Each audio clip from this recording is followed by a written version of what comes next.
Astagfirullahaladzim, ini melarat nih. Bener disiram.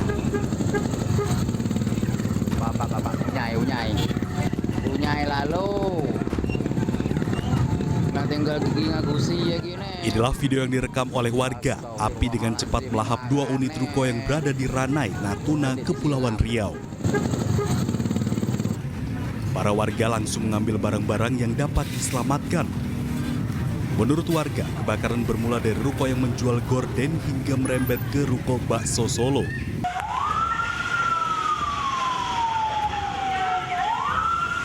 Belum diketahui penyebab kebakaran, namun diduga akibat korsleting listrik.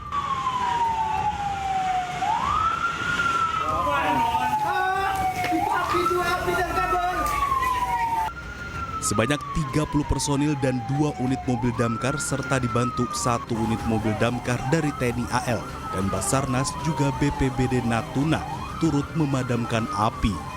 Penyebab kebakaran sementara belum kita pastikan, tapi biasanya kalau lazimnya kalau kejadian kebakaran, kalau tidak ada ledakan kompor, kemudian dari dapur itu biasanya konslet. Karena ini rumah kayu, kalau konslet itu biasanya cepat ini apinya merambat. Tidak ada korban jiwa dalam peristiwa ini, namun kerugian ditaksir hingga ratusan juta rupiah.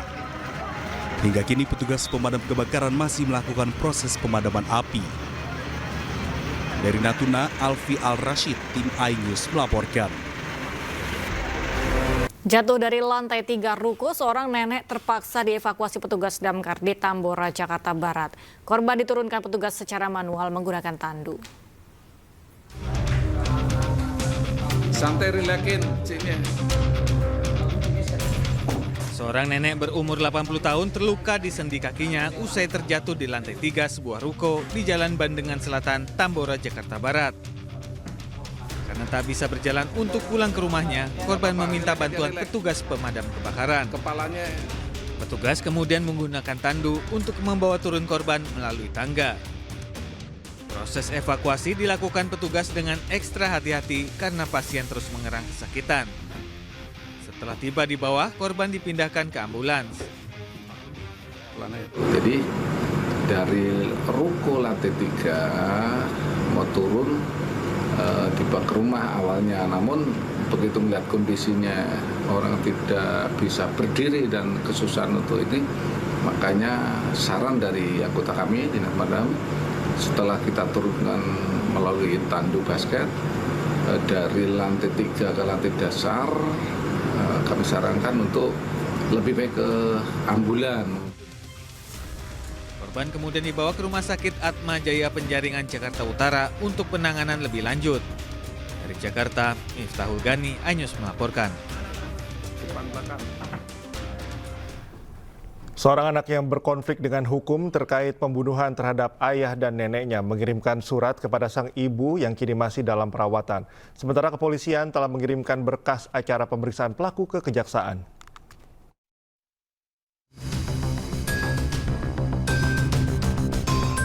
MAS, anak yang berkonflik dengan hukum setelah membunuh ayah dan neneknya, menuliskan sebuah surat untuk sang ibu yang kini masih dalam perawatan di rumah sakit karena mengalami sejumlah luka tusukan. Dalam suratnya, MAS menuliskan permohonan maaf kepada sang ibu dan berjanji akan memberikan bantuan kepada orang banyak dan mengucapkan terima kasih atas semuanya serta mengabarkan kalau dirinya baik-baik saja. Sementara itu, penyidik Satreskrim Polres Metro Jakarta Selatan menyerahkan berkas pemeriksaan pelaku ke pihak Kejaksaan Negeri Jakarta Selatan meskipun hasil tes kejiwaan belum keluar. PPA Polres Jakarta Selatan sudah melengkapi berkas dari barang bukti, kemudian dari saksi-saksi sudah diperiksa, lanjut sudah dikirim ke kejaksaan. Ya, untuk kondisi dari ibu anak tersebut masih di rumah sakit Fatmawati, ya, rumah sakit Fatmawati. Kemudian untuk sementara ini memang dari pihak kepolisian belum bisa meminta keterangan. Karena apa? Kondisi dari fisik maupun mental dari ibu tersebut masih dalam pemulihan. Untuk tes kejiwaan belum keluar. Rencananya setelah hasil tes kejiwaan keluar, kepolisian akan menerangkan hasil tes kejiwaan dan motif dari aksi sadis pelaku. Dari Jakarta, Helmi Sajangbati, iNews melaporkan. Pemerintah Kabupaten Kuningan dan polisi membubarkan rencana jemaah Ahmadiyah menggelar kegiatan pengajian Jalsa Salana di Desa Manislor, Jalaksana. Saat dibubarkan, massa sempat bersih tegang dengan petugas.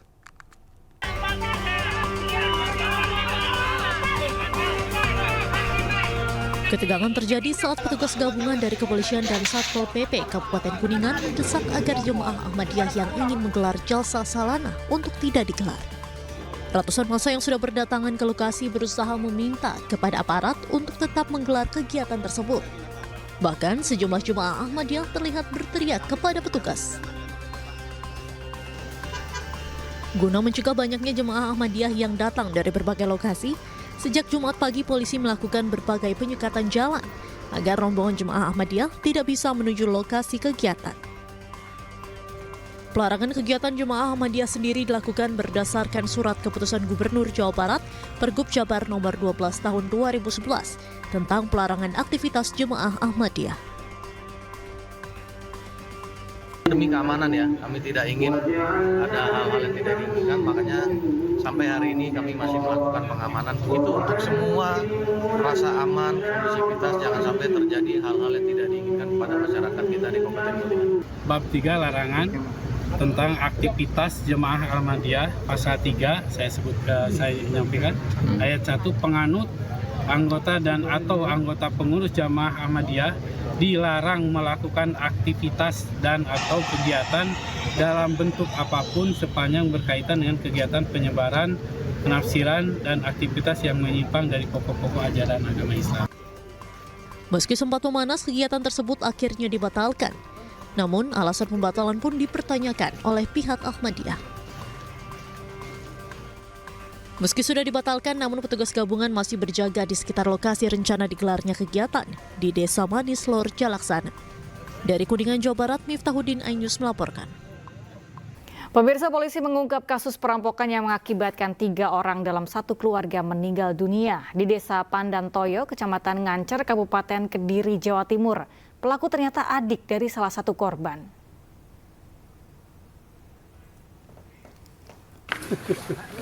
Polisi menangkap Yusa Cahyo Utomo yang merupakan adik dari salah satu korban dalam kasus perampokan disertai pembunuhan 3 orang dalam satu keluarga di Desa Pandantoyo, Kecamatan Ngancer, Kabupaten Kediri, Jawa Timur.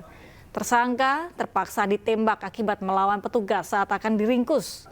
Dari hasil pemeriksaan, tersangka mengaku nekat menganiaya kakak kandung dan kakak ipar serta kedua keponakannya lantaran sakit hati setelah dirinya meminjam uang kepada korban namun tidak ditanggapi. Dirinya sengaja datang dengan membawa palu kemudian menganiaya 3 korban yang merupakan satu keluarga. Awal dari cek TKP dan olah TKP, tim bergerak untuk melakukan penyelidikan dan akhirnya tidak sampai 24 jam pelaku pembunuhan berencana dapat kita tangkap di daerah Lamongan. Adapun pelaku atas nama Yusak adalah adik kandung dari korban perempuan. Motifnya yang bersangkutan adalah karena sakit hati, tersangka meminjam uang kepada korban tidak dibantu, tersangka meminta tolong juga tidak dibantu, dan ada satu lagi motif tersangka merasa sakit hati karena korban diduga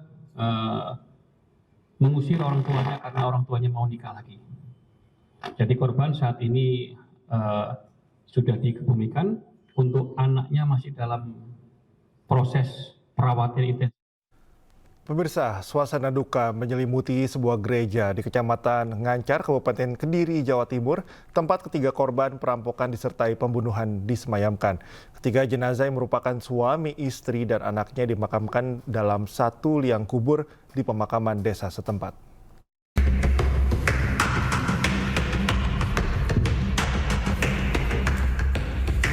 Agus Komarudin, Kristina, dan anaknya Christian Agusta, warga desa Pandantoyo, Kabupaten Kediri, Jawa Timur, yang menjadi korban perampokan disertai pembunuhan dimakamkan dalam satu liang kubur.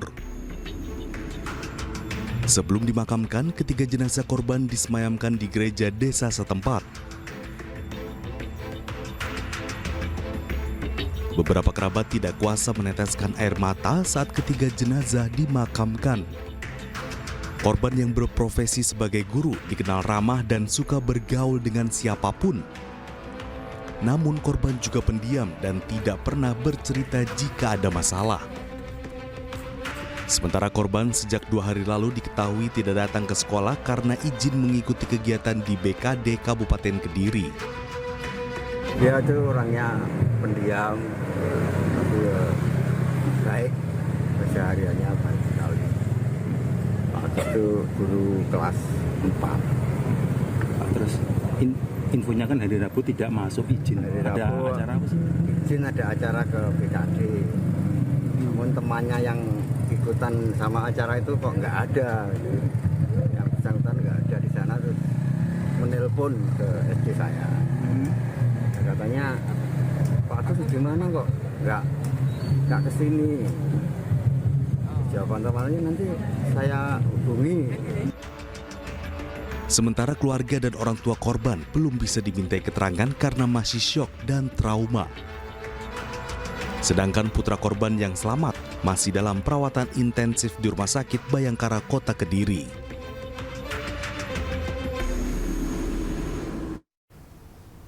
Pasangan suami istri dan anak tewas di dalam rumah setelah diduga jadi korban perampokan di Kediri, Jawa Timur. Sementara 1 anak lainnya mengalami luka-luka dan dirawat di rumah sakit.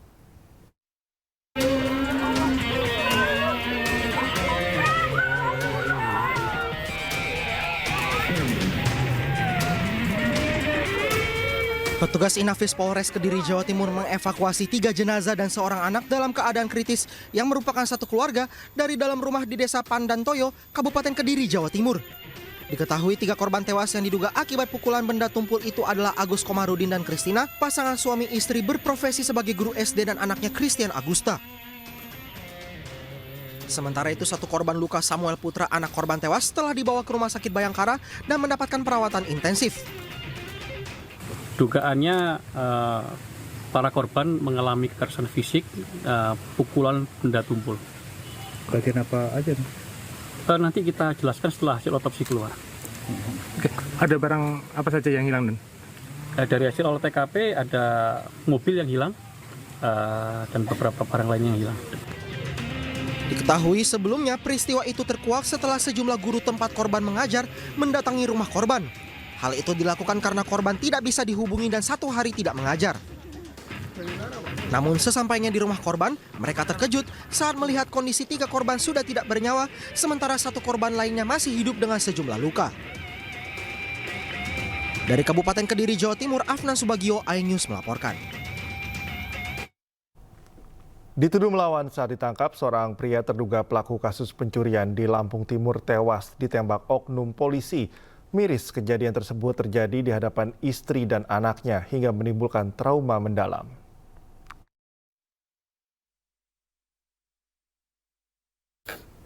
Ramadan, seorang terduga pelaku kasus pencurian kendaraan bermotor, tewas usai oknum polisi melepaskan timah panas ke bagian tubuhnya.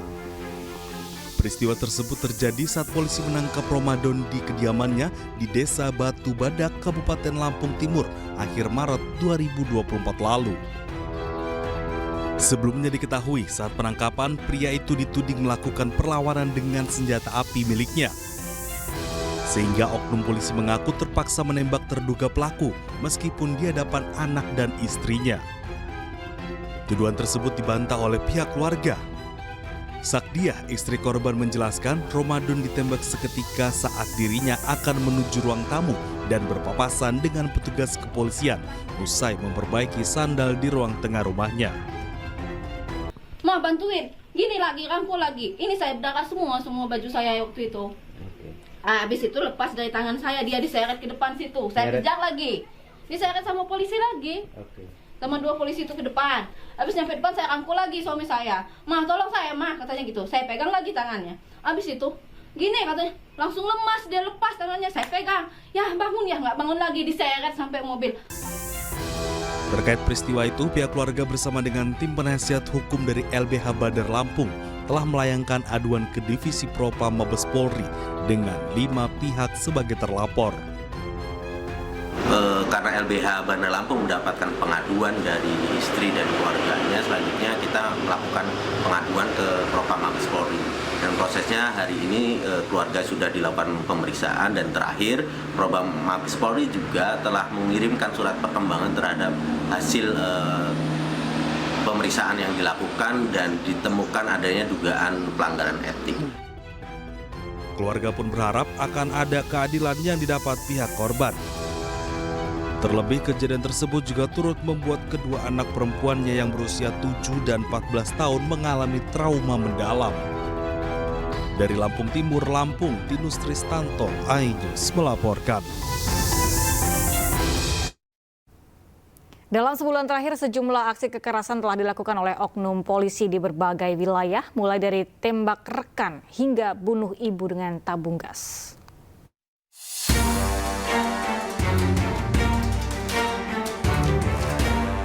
Kasus kekerasan yang dilakukan oknum polisi menimpa Kasat Reskrim Polres Solok Selatan, AKP Rianto Ulil Ansar.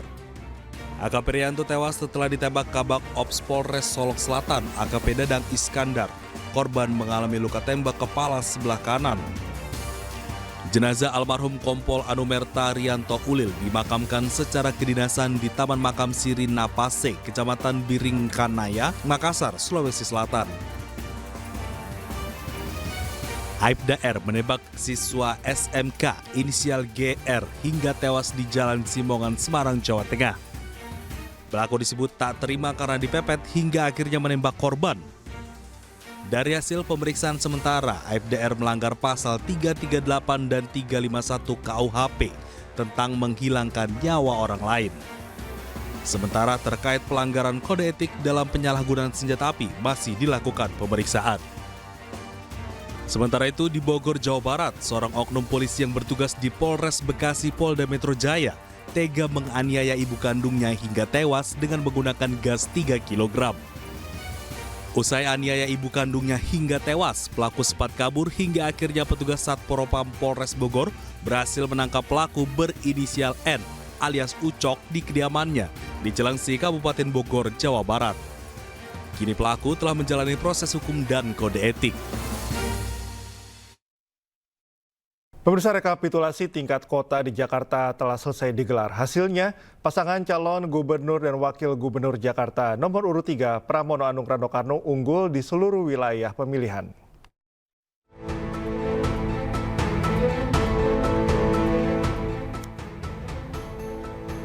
Di Jakarta Pusat, rekapitulasi penghitungan suara Pilkada Jakarta telah selesai digelar. Hasilnya paslon Pramono Rano unggul dibanding pesaingnya. Rekapitulasi pasangan Pram Rano mendapatkan suara terbanyak yakni 220.372 suara.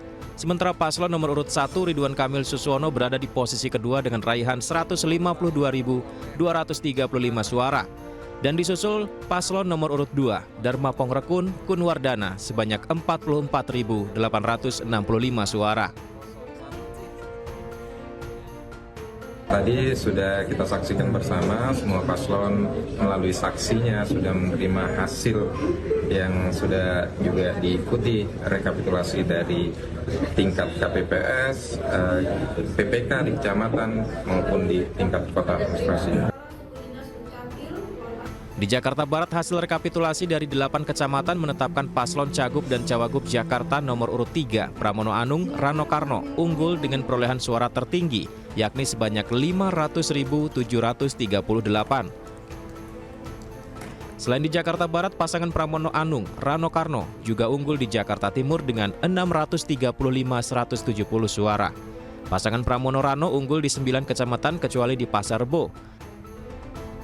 Di kecamatan ini, pasangan calon gubernur dan wakil gubernur Jakarta nomor urut 1 Ridwan Kamil Suswono unggul dengan perolehan 45.601. Tim Liputan iNews melaporkan. KPU Jakarta menjadwalkan pleno rekapitulasi hasil pilkada tingkat provinsi dan penetapan hasil pemilu berlangsung mulai besok 7 Desember hingga 9 Desember mendatang. KPU menyebut tidak dapat memprediksi hasil akhir terkait kemungkinan pergeseran suara di pleno tingkat provinsi. Alhamdulillah ya, sampai kemarin kami sudah menyelesaikan rekapitulasi di 6 kabupaten kota di Provinsi DKI Jakarta. Selanjutnya kami besok tanggal 7 sampai tanggal 9 akan melakukan rekapitulasi dan penetapan hasil pemilu ya. Ya, nanti kita lihat ya. Yang pasti kami sudah mempublikasikan hasilnya ya, siapa yang menang, siapa yang unggul di 6 kabupaten kota bisa disimak langsung nanti di website KPU pilkada2024.kpu.go.id, dan mudah-mudahan sih tidak berubah jauh ya, karena memang kami harus memastikan rekapitulasi ini berjenjang, dan kami pastikan kalau memang ada keluhan-keluhan atau yang perlu disampaikan, keberatan-keberatan, kami juga nanti akan memfasilitasinya di level provinsi. Tingkat provinsi nanti kami akan mengundang pasangan calon, bukan pasangan calon ya, LO pasangan calon, saksi pasangan calon yang bermandat ya, yang untuk memastikan bahwa mereka memang orang yang sah untuk dimandatkan untuk mengikuti proses rekapitulasi. Hasil rekapitulasi Pilkada Jakarta telah selesai digelar. Hasilnya pasangan calon gubernur dan wakil gubernur Jakarta nomor urut 3 unggul dengan 50,07% suara.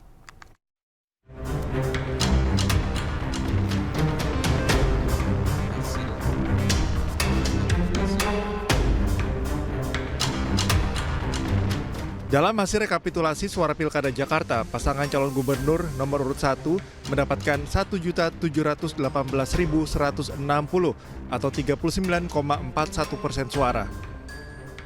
Pasangan Dharma Pongrekun Kunwardana mendapatkan 459.230 atau 10,52% suara. Sementara pasangan calon Pramono Anung Rano Karno memimpin dengan 2.183.239 atau 50,7% suara. Di Jakarta Timur, pasangan Pramono Rano unggul dengan 635.170 suara. Sementara pasangan Ridwan Kamil Suswono menempel ketat dengan 535.613 suara. Sementara pasangan Dharma Pongrekun dan Kunwardana memperoleh 136.935 suara. Lalu di Jakarta Barat, pasangan Pramono Rano kembali unggul di lawan-lawannya dengan 500.738 suara. Paslon nomor urut 1 Ridwan Kamil Suswono menempel ketat dengan 386.880 suara. Sementara pasangan Dharma Pongrekun Kunwardana memperoleh suara 109.457 suara.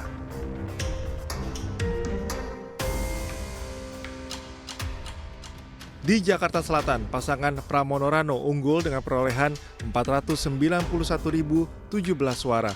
Kemudian disusul Ridwan Kamil Suswono 375.391 suara dan Dharma Pongrekun Kunwardana 90.294 suara.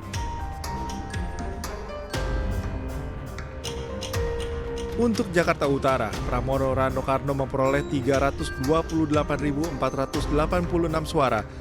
Ridwan Kamil Suswono 261.463 suara.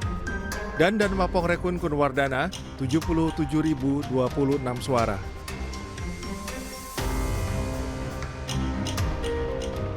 Di Jakarta Pusat, Pramono Rano unggul dengan memperoleh 220.372 suara.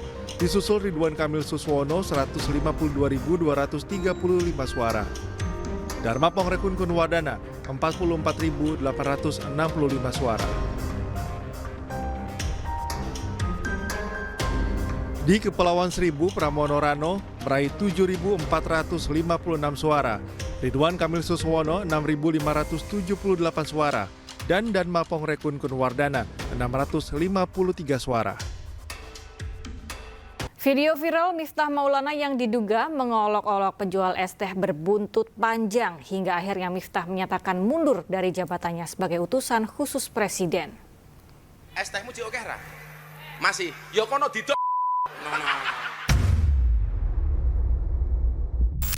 Pendakwa Miftah Maulana Habibur Rahman membuat geger usai video dirinya yang diduga mengolok penjual es teh di sebuah acara pengajian viral di media sosial.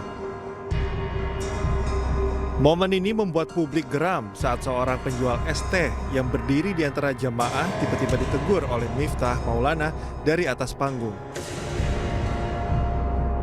Viralnya peristiwa ini membuat pemerintah angkat bicara. Presiden Prabowo Subianto bahkan disebut telah menegur Miftah atas kalimat yang dilontarkannya.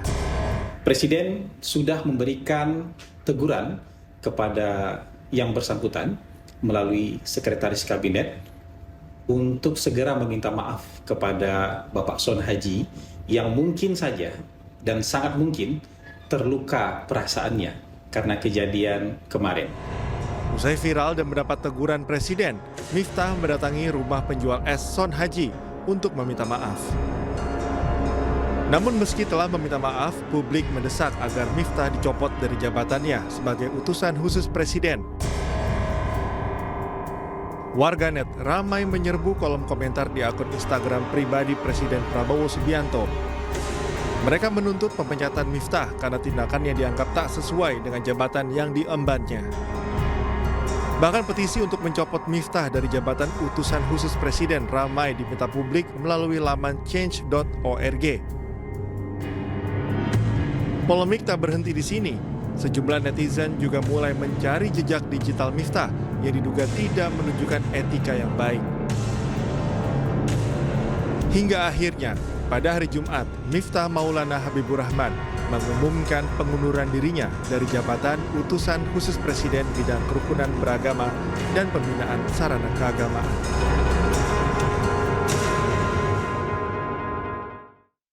Presiden Prabowo Subianto bertemu dengan Presiden RI ke-7 Jokowi di Kertanegara pada Jumat malam. Keduanya mengaku pertemuan tersebut hanya makan malam bersama dan sebagai pertemuan balasan.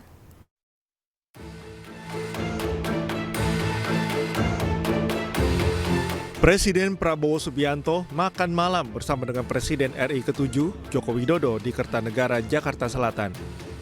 Pertemuan yang dilakukan keduanya berlangsung secara tertutup selama kurang lebih 1 jam. Keduanya mengaku hanya bertemu untuk makan malam dan sebagai pertemuan balasan. Bahkan keduanya tak membeberkan apakah ada isu politik yang dibahas di sela-sela pertemuan. Terkait kemungkinan bergabungnya Jokowi ke Partai Gerindra, Prabowo menyebut partainya terbuka apabila Jokowi ingin bergabung. Namun ia menyerahkan keputusan tersebut kepada Jokowi. Tadi kita makan malam, Pak ya. Ayam goreng dan macam-macam lah. Ya. Ada pembahasan bersama ekonomi, Pak. Partai Gerindra mungkin atau bagaimana? Hah? Oh, kalau Gerindra terbuka. Tapi kita tentunya nggak bisa maksa beliau masuk. Beliau Bapak Presiden dulu waktu ke Merauke kan, kemudian mampir ke Solo. Ini saya pas ke Jakarta, kayak kunjungan balasan gitu. Karena kangen. Sebelumnya pada 3 November 2024, Prabowo Subianto bertemu dengan Joko Widodo di Solo, Jawa Tengah. Keduanya saat itu berbincang sambil menikmati makan bersama di angkringan Oma Semar, Colomadu. Pertemuan di Kertanegara, Jakarta merupakan kali kedua Prabowo dan Jokowi bertemu usai Jokowi tak lagi menjabat sebagai Presiden RI. Dari Jakarta, Esra Ambarita, Damar Wicaksono, Dias Triawan, iNews melaporkan. Miftah Maulana Habibur Rahman mundur dari jabatan utusan khusus Presiden bidang kerukunan beragama dan pembinaan sarana keagamaan. Miftah menyampaikan terima kasih dan memohon maaf kepada Presiden Prabowo Subianto. Pernyataan mundur disampaikan Miftah di kawasan Pondok Pesantren Ora Aji di Sleman, Yogyakarta, Jumat siang. Menurut Miftah, ia mundur dari utusan khusus Presiden Prabowo bukan karena tekanan siapapun, melainkan keputusan sendiri. Miftah pun mengungkapkan rasa terima kasih dan menyampaikan maaf kepada Presiden Prabowo Subianto. Assalamualaikum warahmatullahi wabarakatuh. Assalamualaikum warahmatullahi wabarakatuh. Bismillahirrahmanirrahim. Yang saya hormati Bapak Presiden Republik Indonesia, Bapak Wakil Presiden, serta seluruh rakyat Indonesia yang saya cintai dan saya hormati. Izinkan saya mengawali ini dengan mengutip ayat 26 Dalam surat Ali Imran, katakanlah Nabi Muhammad, wahai Allah, pemilik kekuasaan, Engkau berikan kekuasaan kepada siapapun yang Kau kehendaki, dan Engkau cabut kekuasaan dari siapapun yang Kau kehendaki. Engkau muliakan siapapun yang Kau kehendaki, dan Engkau hinakan siapapun yang Kau kehendaki. Di tanganmu lah segala kebajikan, sesungguhnya Engkau Maha Kuasa atas segala sesuatu. Hari ini, dengan segala kerendahan hati dan ketulusan, dan dengan penuh kesadaran, saya ingin sampaikan sebuah keputusan yang telah saya renungkan dengan sangat mendalam. Setelah berdoa, bermuhasabah, dan istikharah, saya memutuskan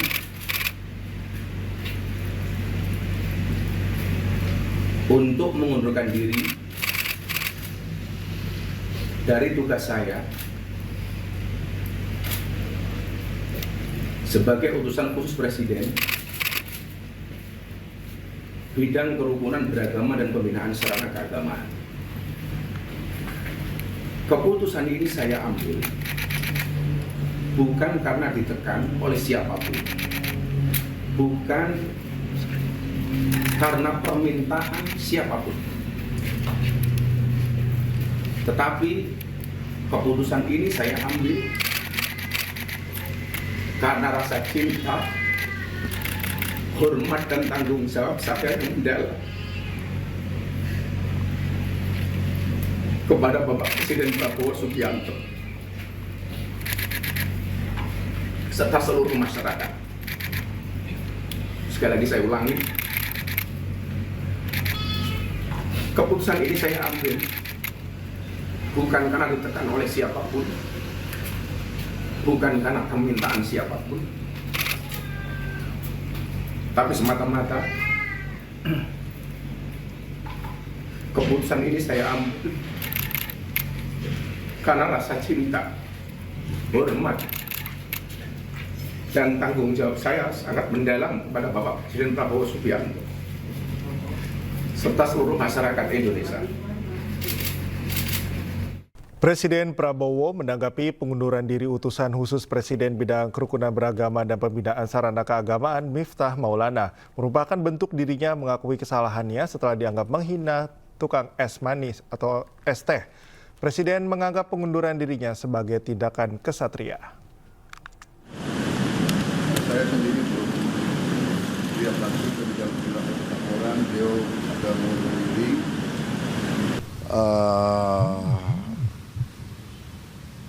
Komentar saya kira itu adalah tindakan bertanggung jawab, tindakan kesatria, ya. Beliau sadar, beliau salah ucap, beliau bertanggung jawab, dan beliau mengundurkan diri. Saya kira kita hargai sikap kesatria itu. Saya kenal beliau, ya mungkin karena beliau memang bergaul dan sering berceramah di kalangan bawah. Mungkin bahasa beliau niatnya bukan niat jahat, bukan niat menghina, tapi terlepas mungkin ya salah ucap. Beliau sadar, beliau salah, beliau bertanggung jawab, beliau mengundurkan diri. Saya kira itu ya jelas. Saya kira di Indonesia juga jarang orang merasa salah, bertanggung jawab, dan mundurkan diri ya. Jadi kita hargai yang itu. Tapi ya beliau sendiri sadar bahwa beliau salah. Akan disiapkan penggantinya nggak Pak? Nanti kita cari ya. Nanti kita cari. Oke? Oke Pak. Oke. Banyak pejabat yang belum menyerahkan LHKPN Pak. Ya nanti akan dilengkapi. Pak, DPR kan ini kan juga Imbas ini kan DPR kan mengusulkan untuk sertifikasi juru dakwah ya Pak ya. Ini dari pemerintah sendiri bagaimana Pak? Ya nanti kita lihat kalangan yang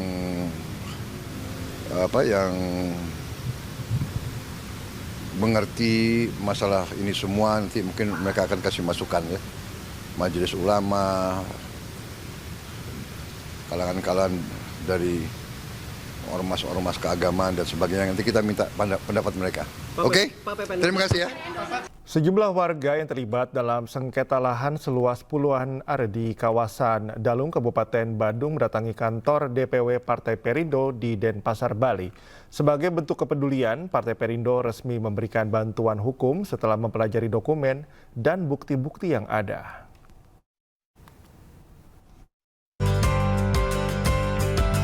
Sengketa lahan seluas puluhan are yang merupakan tanah warisan milik keluarga besar almarhum Gusti Rai Sengkuk yang memiliki 3 istri.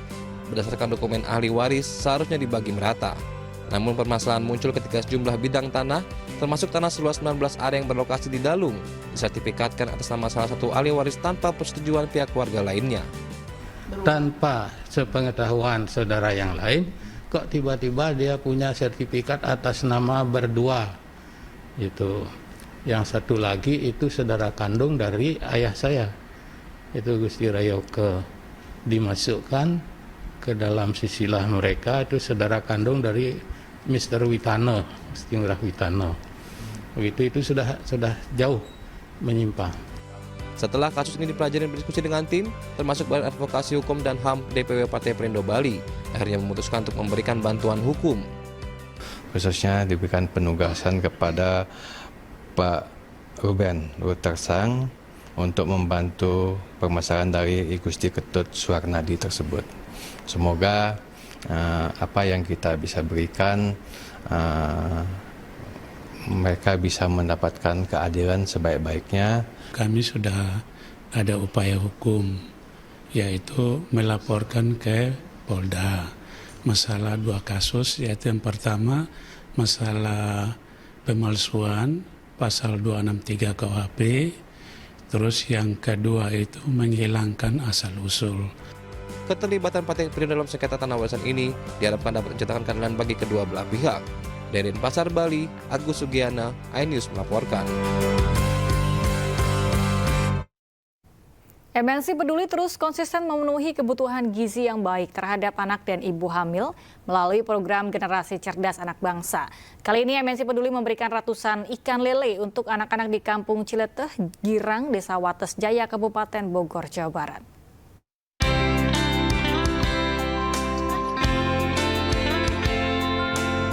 MNC Peduli menggandeng ibu-ibu yang bertugas memonitor tumbuh kembang anak-anak di Kampung Ciletuh Girang, Desa Wates Jaya, Kabupaten Bogor, mengolah makanan berbahan dasar ikan lele.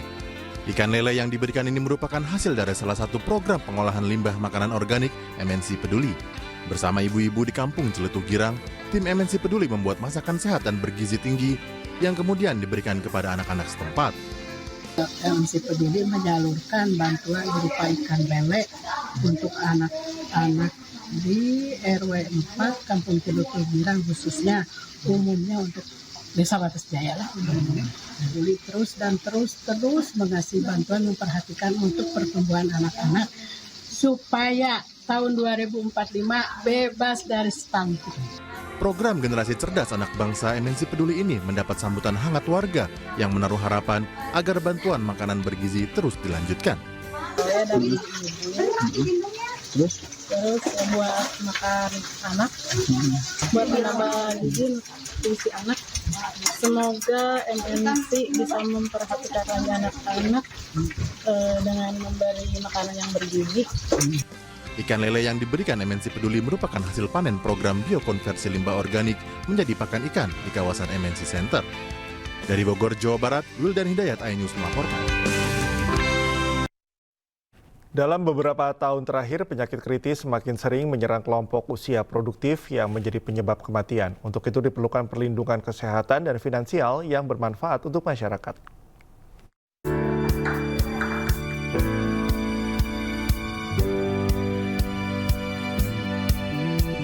Peluncuran Pro Critical Amanah Produk launching digelar di sebuah kafe di Pekanbaru Riau. Dalam acara ini, Prudensial Syariah menghadirkan 3 narasumber untuk memaparkan manfaat produk asuransi Pro Critical Amanah bagi perlindungan terhadap risiko penyakit kritis. 3 manfaat utama produk Pro Critical Amanah. Yang pertama, Pro Critical Amanah meliputi perlindungan komprehensif untuk penyakit kritis sejak tahap awal. Kedua, bebas pembayaran kontribusi sejak terdiagnosis tahap awal dan manfaat akhir kepesertaan mendapat santunan asuransi hingga 100%. Manfaat perlindungan penyakit kritis tahap awal memberikan santunan asuransi sebesar 25% atau maksimum 1 miliar rupiah. Peserta juga dibebaskan dari pembayaran sisa kontribusi setelah pengajuan klaim disetujui, sehingga peserta yang terdiagnosis dapat fokus terhadap proses pemulihan.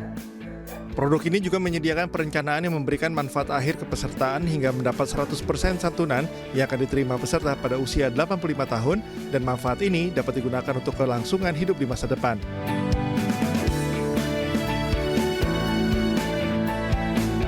Sudah sampaikan bahwa adanya peningkatan penyakit kritis dan sebagainya gitu ya. Sementara asuransi kesehatan yang sekarang ini hanya membayarkan 1 hari ya setelah sakit. Nah, kalau ini Pro Critical Amanah itu justru membayarkan sebelum penyakit tersebut menjadi kritis. Jadi baru ada indikasi pun sudah langsung dibayarkan.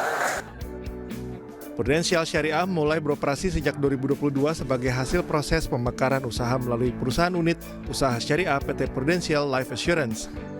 Prudensial Syariah menawarkan rangkaian solusi perlindungan jiwa, kesehatan, dan finansial berbasis syariah yang berdasarkan transparansi, gotong royong, dan berkeadilan untuk memenuhi kebutuhan masyarakat Indonesia yang terus berkembang. Dari Pekanbaru Riau, Indra Yosrizal, iNews melaporkan.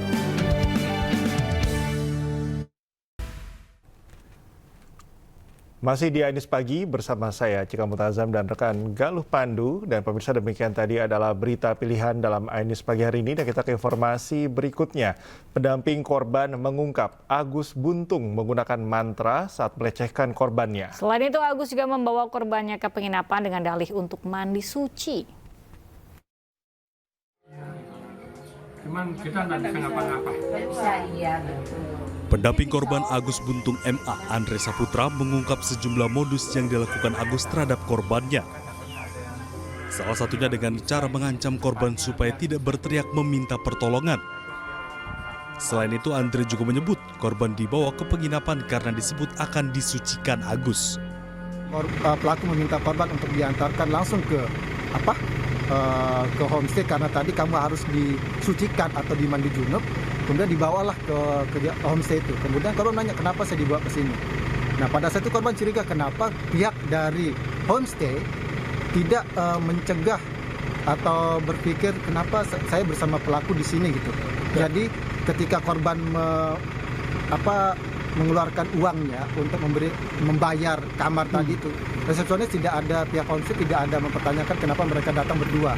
Nah, itu jadinya korban berpikir mungkin antara pihak homestay dan si pelaku itu ada kerjasama, itu dari pikiran korban. Jadinya nggak ada kuasa, kemudian korban masuk di dalam kamar. Nah, pada saat masuk ke dalam kamar, korban langsung bertanya kepada pelaku, kenapa kamu bawa saya ke sini untuk mensucikan diri? Artinya kan secara sadar tuh tahu dia dibawa ke homestay kan? Iya, secara sadar. Secara sadar. Tapi karena ancaman dan intimidasi tadi. Iya, oke. Andre juga mengungkap korban dihipnotis oleh pelaku. Menurut Andre, pelaku membaca mantra sehingga korban mengikuti keinginan Agus. Ada satu korban di pagi hari, itu ada gestur yang bisa kita katakan atau hipnotis kepada si korban di pagi hari. Misalnya dia mengatakan kayak gini, si pelaku mengeluskan kakinya kepada kaki korban, kemudian membacakan hal-hal yang berbau mistis kepada korban dengan bahasa pelaku sendiri, yaitu bahasa Bali yang dikatakan baca mantra lah itu ya. Iya, baca mantra begitu. Kemudian setelah itu pelaku meminta korban untuk mengambil sebuah bunga di samping korban. Ada bunga yang diambil, kayak gitu. Kemudian membaca mantra lagi. Sebelumnya polisi telah menetapkan Agus tersangka karena diduga melecehkan 3 orang mahasiswi. Meski Agus membantah melakukan pelecehan seksual dengan alasan keterbatasan fisik, polisi telah memiliki bukti untuk jadikan Agus tersangka.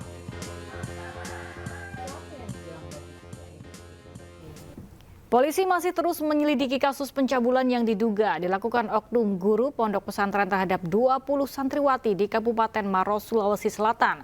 Polisi juga masih mengumpulkan barang bukti serta keterangan saksi lainnya untuk menentukan tersangka dalam kasus tersebut.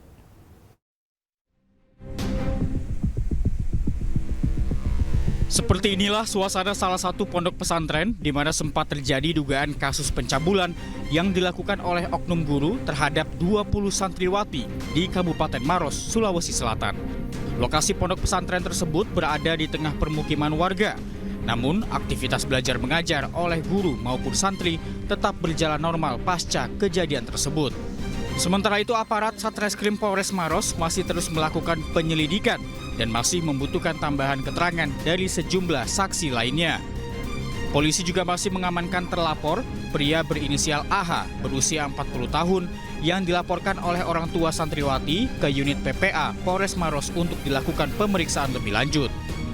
Dan saat ini semuanya masih dalam pendalaman oleh pihak unit PPA dan kami sudah memeriksa beberapa saksi dan juga ada dugaan calon tersangka dan kami sudah dalam pendalaman tersebut. Nanti apabila sudah terpenuhi unsur semua akan kami naikkan ke dalam penyidikan.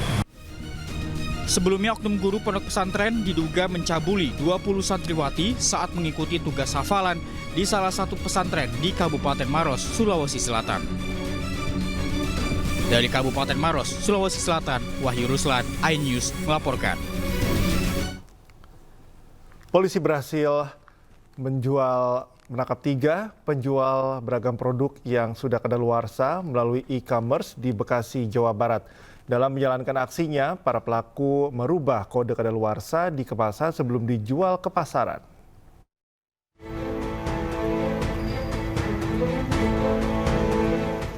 Unit Kriminal Khusus Polres Metro Bekasi berhasil membekuk 3 orang pelaku penjualan sejumlah produk kadaluarsa melalui e-commerce.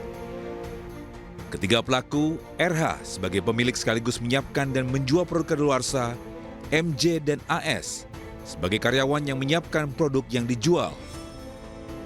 Ketiga pelaku ditangkap di Kafling Mandiri Desa Bahagia, Kecamatan Babelan, Kabupaten Bekasi berdasarkan laporan warga.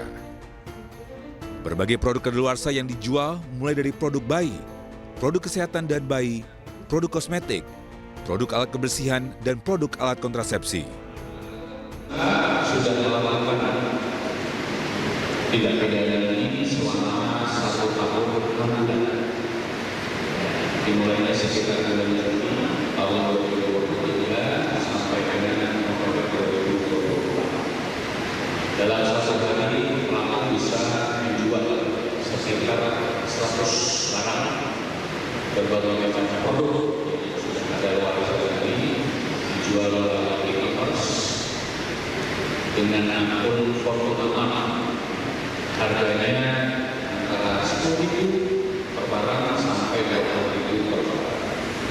Selama operasi melakukan tindak pidana ini, para pelaku meraup pendapatan estimasi 894.000 rupiah. Ketiga pelaku dijerat pasal Undang-Undang Pelindungan Konsumen dengan hukuman penjara 5 tahun dan denda paling banyak 2 miliar rupiah. Dari Kabupaten Bekasi, Jawa Barat, Ahmad Jauhari Lutfi, iNews melaporkan. Sebuah kendaraan bak terbuka dihantam kereta api di perlintasan kereta tanpa palang pintu di Cirebon, Jawa Barat. 1 orang tewas setelah terpental keluar kendaraan, sementara 1 lainnya kritis.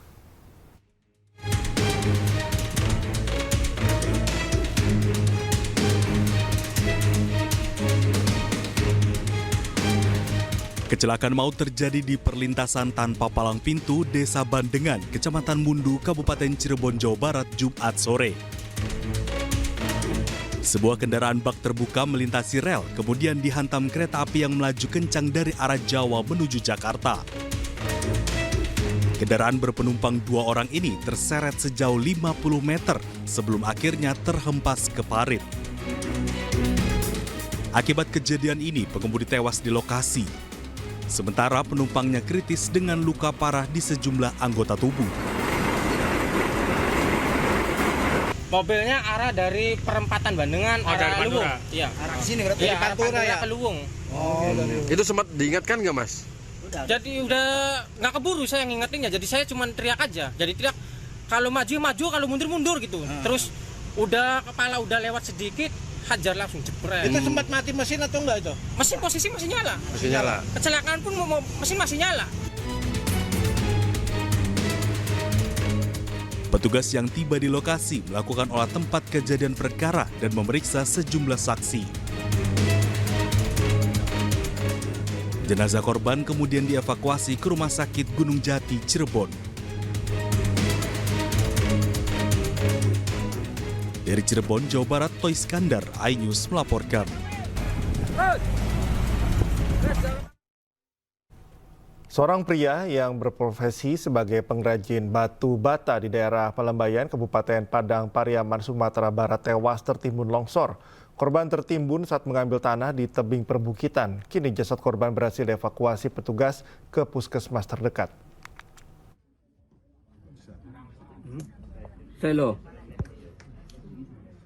Seorang pengrajin batu bata bernama Zulkanaidi di Palembayan, Nagiri Sintu, Kabupaten Padang Pariaman, Sumatera Barat, tewas tertimbun longsor saat sedang mengambil tanah. Evakuasi korban sempat mengalami kendala lantaran lokasinya berada di dekat perbukitan, serta material yang menimbun korban cukup banyak berupa bebatuan.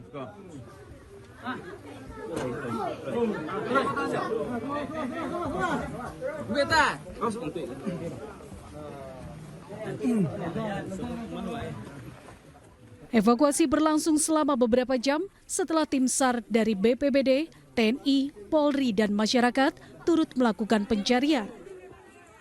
Setelah ditemukan, korban dievakuasi ke rumah sakit terdekat sebelum dibawa ke rumah duka yang berada tidak jauh dari lokasi kejadian. Saat ini korban sudah dikebumikan di pemakaman keluarga. Dari Padang Pariaman, Sumatera Barat, Eka Guspriyadi, iNews melaporkan. Intensitas hujan tinggi di pegunungan membuat ratusan rumah warga di Pidi Jaya, Aceh terendam banjir. Sementara itu di Mojokerto, Jawa Timur, akibat tanggul jebol dan aliran sungai tersumbat, 2 desa terendam banjir.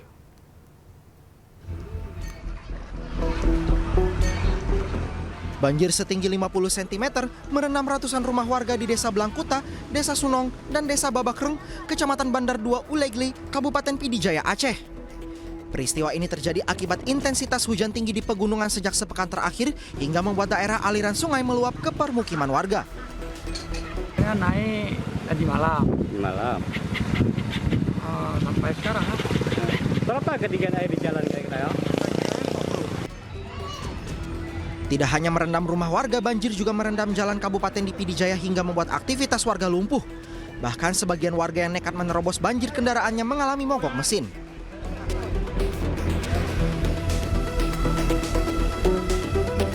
Sementara itu, hujan lebat di Kabupaten Mojokerto, Jawa Timur sejak Kamis siang hingga malam hari menyebabkan 2 desa di Kecamatan Bangsal dan Mojosari terendam banjir. Hal ini terjadi akibat tanggul jebol dan aliran sungai yang tersumbat eceng gondok. Terkait peristiwa ini, warga mengaku pasrah karena banjir kerap terjadi di setiap tahun. Hujan ya mulai jam berapa itu? Jam 3 mungkin. Jam 3 hujan. Sampai ya malam. Malam terus itu terus. Ya karena di sungai itu tersumbat kali ya enceng gondok, akhirnya airnya masuk. Terkait peristiwa ini, warga mengaku pasrah karena banjir kerap terjadi di setiap tahun. Tim Liputan iNews melaporkan. Banjir yang merendam sejumlah wilayah di Kota Palangkaraya, Kalimantan Tengah justru dijadikan warga, terutama anak-anak, sebagai tempat wisata air dadakan. Di tempat ini mereka bermain berenang seperti layaknya di kolam renang sungguhan.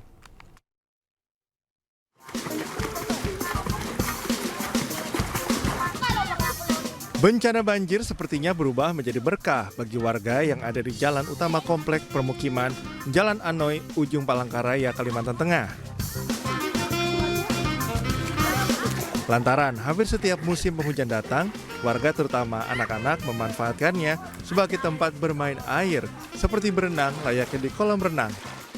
Seolah tidak takut terkena penyakit, setiap sore hari di lokasi ini bahkan dijadikan tempat wisata air dadakan gratis. Menurut salah seorang warga, berenang di air banjir tetap dalam pengawasan orang tua karena airnya yang cukup dalam. Ya, seperti itulah, seperti wisata kolam renang dadakan lah jadinya, gratisannya. Sering. Gimana, senang sama teman-teman yang main sini? Senang. Bisa berenang nggak? Nggak bisa. Tapi berenangnya di tempat yang nggak dalam gitu ya? Iya. Banjir yang menerjang kawasan Jalan Anoy Ujung Palangkaraya ini sudah berlangsung selama 2 pekan terakhir akibat tingginya intensitas hujan dari daerah hulu serta meluapnya Sungai Kahayan dan Sungai Rungan. Dari Palangkaraya, Kalimantan Tengah, Ade Sata, iNews melaporkan. Anda kembali menyaksikan iNews Pagi, pemirsa. Sejumlah wakil Indonesia akan berlaga di BWF World Tour Finals 2024. Menyambut turnamen yang digelar di Cina, mereka terus mematangkan persiapan dengan menggelar latihan di Platnas Cipayung, Jakarta.